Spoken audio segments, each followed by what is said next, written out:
Good evening, boys and girls, and welcome to Goodnight Scotland, a goodnight podcast for boys and girls everywhere. I'm your host, Joel. And I'm your co-host, Scotland. And together, we're here to wish you a good night. And so, we mentioned on a previous episode that we would have Miss Holly to read us a story. Scotland and I don't know what this story is, what it's even going to be about. So we're here to enjoy this story for the very, very, very first time. And so I'll get out all my announcements here at the beginning. Just let you guys know that if you want to email us, you can email us at goodnight@goodnightscotland.com. If you want to follow us on Instagram, we are at Goodnight Scotland. If you'd like to support this podcast, you can do so by following the information in the description box below. But we are excited here to have Miss Holly join us tonight to read us a story. You're going to give us a title of the story? Yes, you can finally know the surprise. This story is called The Darning Needle by a wonderful and very famous old storyteller called Hans Christian Andersen. Excellent.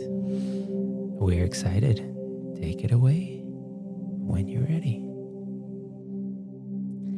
There once was a darning needle who thought herself so fine that she came at last to believe that she was fit for embroidery. "Mind now that you hold me fast," she said to the fingers that took her up. "Pray don't lose me. If I should fall on the ground, I should certainly be lost. I am so fine."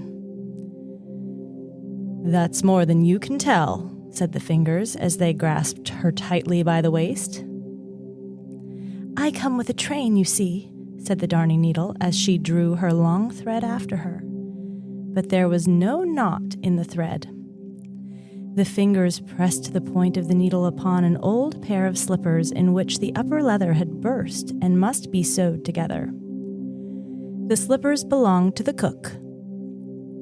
"This is very coarse work," said the darning needle. "I shall never get through alive. There, I'm breaking. And break she did. "Did I not say so?" said the darning needle. "I'm too delicate for such work as that." "Now it's quite useless for sewing," said the fingers, but they still held her all the same, for the cook presently dropped some melted sealing wax upon the needle and then pinned her neckerchief in front with it. "See, now I am a breastpin," said the darning needle. "I well knew that I should come to honor. When one is something, one always comes to something. Merit is sure to rise." And at this she laughed, only inwardly, of course, for one can never see when a darning needle laughs. There she sat now, quite at ease, and as proud as if she sat in a state carriage and gazed upon all about her. "May I take the liberty to ask if you are made of gold?" she asked of the pin, her neighbor. "You have a splendid appearance and quite a remarkable head, though it is so little. You should do what you can to grow. Of course, it is not everyone that can have sealing wax dropped upon her." And the darning needle drew herself up so proudly that she fell out of the neckerchief into the sink, which the cook was at that moment rinsing. "Now I'm going to travel," said the darning needle. "If only I don't get lost." But that was just what happened to her. "I'm too delicate for this world," she said as she found herself in the gutter. "But I know who I am, and there is always some little pleasure in that." It was thus that the darning needle kept up her proud bearing and lost none of her good humor. And now all sorts of things swam over her. Chips and straws and scraps of old newspapers. "Only see how they all sail along," said the darning needle to herself. "They little know what is under them. Though it is I, and I sit firmly here. See, there goes a chip. It thinks of nothing in the world but itself. Of nothing in the world but a chip. There floats a straw. See how it turns and twirls about? Do think of something besides yourself, or you may easily run against a stone. There swims a bit of newspaper. What's written upon it is forgotten long ago. Yet how it spreads itself out and gives itself airs. I sit patiently and quietly here. I know what I am, and I shall remain the same. Always. One day there lay something beside her that glittered splendidly.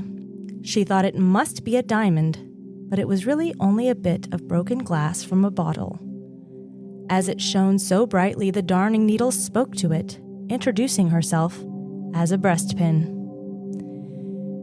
"You are a diamond, I suppose," she said. "Why, yes, something of the sort." So each believed the other to be some rare and costly trinket, and they began to converse together upon the world, saying how very conceited it was. "Yes," said the Darning Needle, "I have lived in a young lady's box, and the young lady happened to be a cook. She had 5 fingers upon each of her hands, and anything more conceited and arrogant than those 5 fingers I never saw. And yet they were only there that they might take me out of the box or put me back again." "Were they of high descent?" asked the bit of bottle. "Did they shine?" "No, indeed," replied the Darning Needle, "but they were none the less haughty. There were 5 brothers of them, all of the finger family, and they held themselves so proudly side by side, though they were of quite different heights. The outermost, Thumbling, he was called, was a short and thick-set. He generally stood out of the rank, a little in front of the others.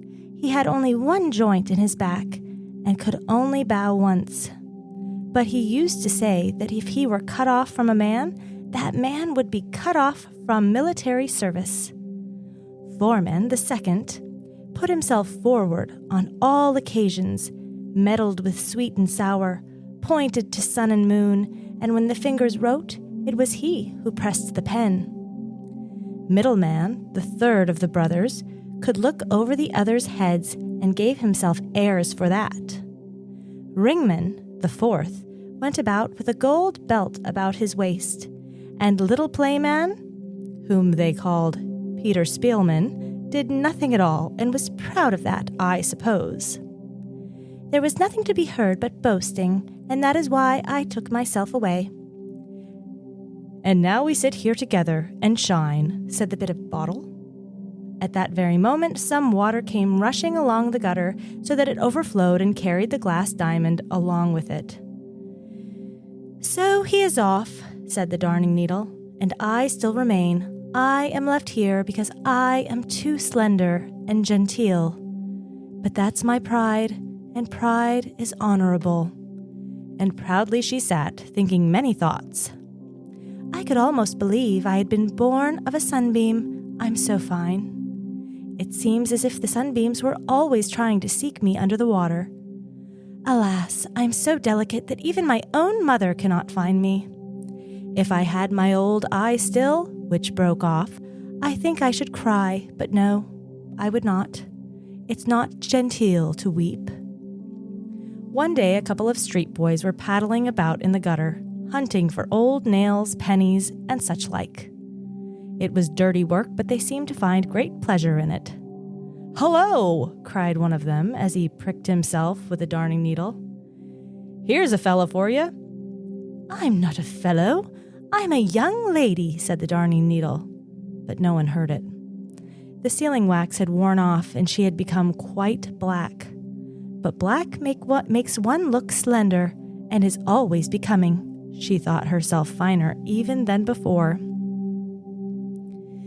"There goes an eggshell sailing along," said the boys, and they stuck the Darning Needle into the shell. "A lady in black and within white walls," said the Darning Needle. "That is very striking. Now everyone can see me. I hope I shall not be seasick, for then I shall break."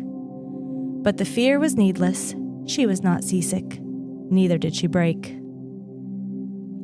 Nothing is so good to prevent seasickness as to have a steel stomach and to bear in mind that one is something a little more than an ordinary person. My seasickness is all over now.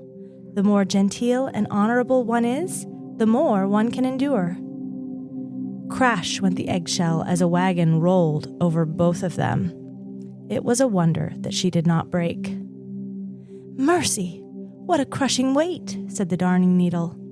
"I'm growing seasick after all. I'm going to break." But she was not sick, and she did not break. Though the wagon wheels rolled over her, she lay at full length in the road, and there let her lie.